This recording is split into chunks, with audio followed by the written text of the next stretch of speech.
Robert Hensel has been diagnosed with spina bifida, which has caused him to depend heavily upon a wheelchair. According to the Spina Bifida Association, spina bifida occurs when the spine of a baby fails to close during the first months of pregnancy. Hensel has made himself known as an accomplished poet. He is an award-winning writer of over 19 prestigious awards and nominations. Hensel also holds the world record for the longest wheelchair wheeling, with Guinness as well as Ripley's. Hensel used his achievement to raise awareness and money for wheelchair ramps to be built in his hometown in Spain.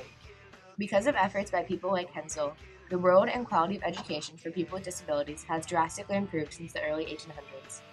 I'm just your average, ordinary, everyday superhero, trying to save the world, but never really sure. I'm just your average, ordinary, everyday superhero, nothing more than that, that's all I really am.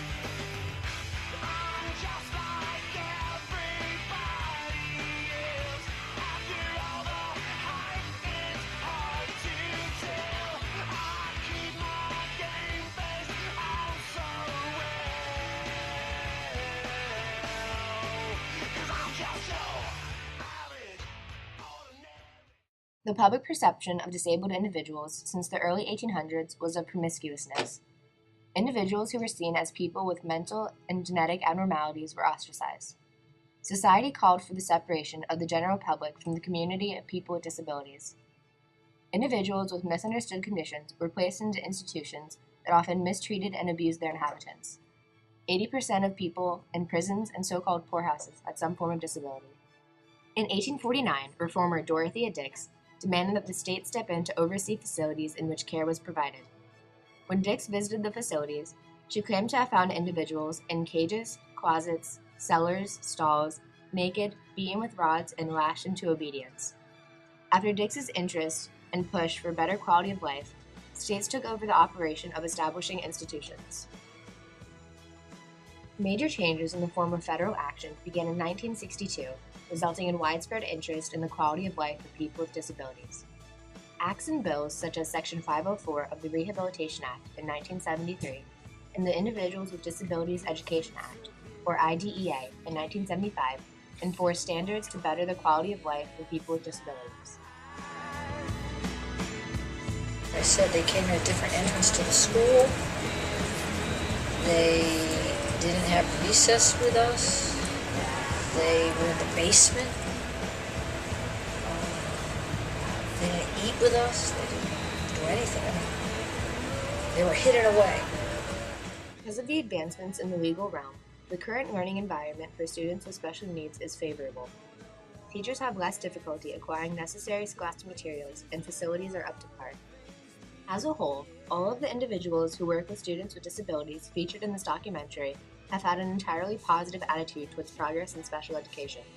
Considering all the progress that has been made in the lives of individuals with disabilities, political correctness has come into play. Many terms that were common are now viewed as offensive. The word retarded is a medical diagnosis that has become a derogatory term in everyday language. The R-Word Pledge is a commitment to protect the image of people with disabilities by pledging to never use the word retarded with a negative connotation. This is key in abolishing the ideas of inferiority in American society.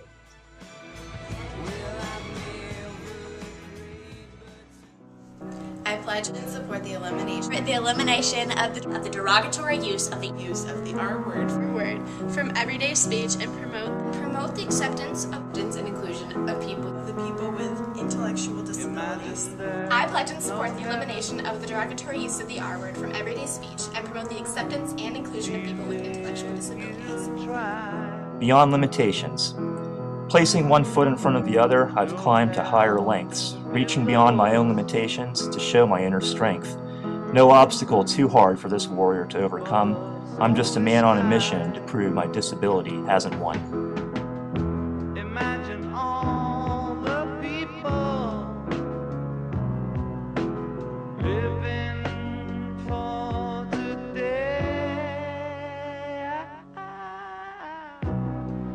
Imagine there's no country